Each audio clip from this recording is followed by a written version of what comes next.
Have you ever found yourself asking yourself, I wonder if my tortoise or other reptiles actually loves me or recognizes me?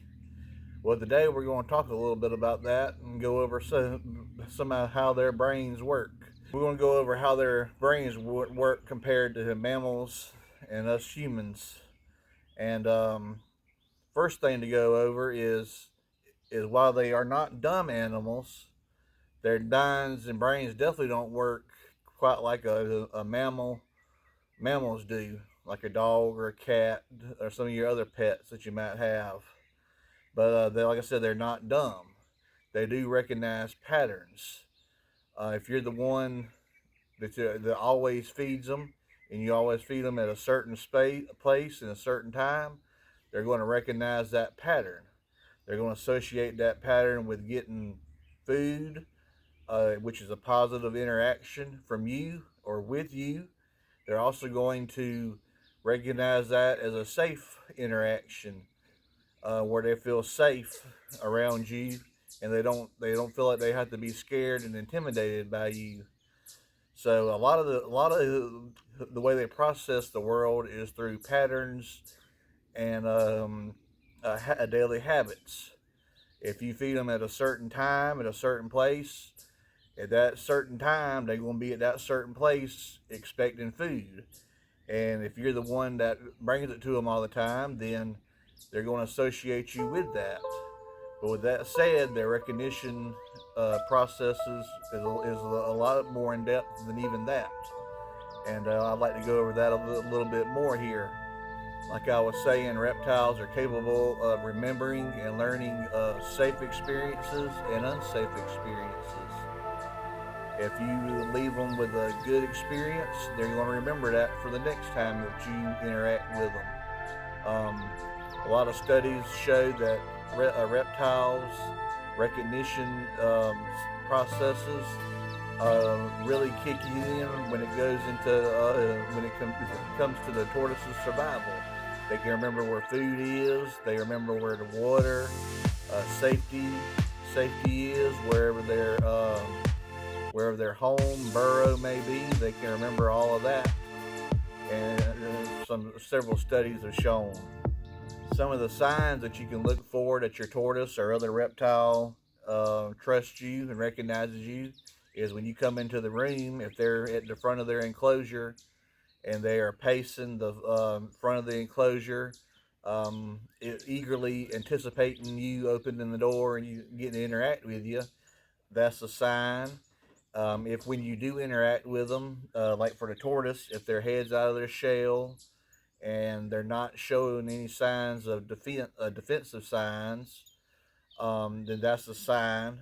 For your monitors or lizards, reptiles of that sort, snakes, if they're not showing any defensive posturing, if they're showing calm, confidence, and like they're safe around you, then that's a sign that they trust you and recognize you as something safe, and that they're safe around you and they don't have to worry, which is the pinnacle of reptile keeping, in my opinion, is when you have a tortoise that trusts you and is not scared of you.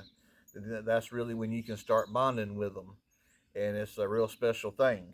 Another sign that your tortoise trusts you and likes to be around you and kind of recognizes you is if they're confident and calm around you and will eat out of your hand. But then if your friend or family member comes into the room, they're a little bit more defensive around strangers. That shows that they recognize you as being safe, and the new person not so much so. So in that regard, yes, I would say that they do have some recognition skills inside their little brains. We don't give them enough credit for what goes inside their brains. What I'm trying to say, and they are capable, like I said, of recognizing more than we think they are. And I would love to be able to do more studies, find out more through studies on exactly how much they are capable of recognizing. If your tortoise recognizes your voice or your smell from across the enclosure, like for my tortoises here, I can call their name from across the pen and they'll come running over to see if I've got food or what I might have for them. or just what I'm doing in the enclosure. That alone shows more than just random behaviors, and it shows it's just another thing that shows that they are recognizing us more so than recognizing us with food, and more recognizing us as a safe interaction, not just for food.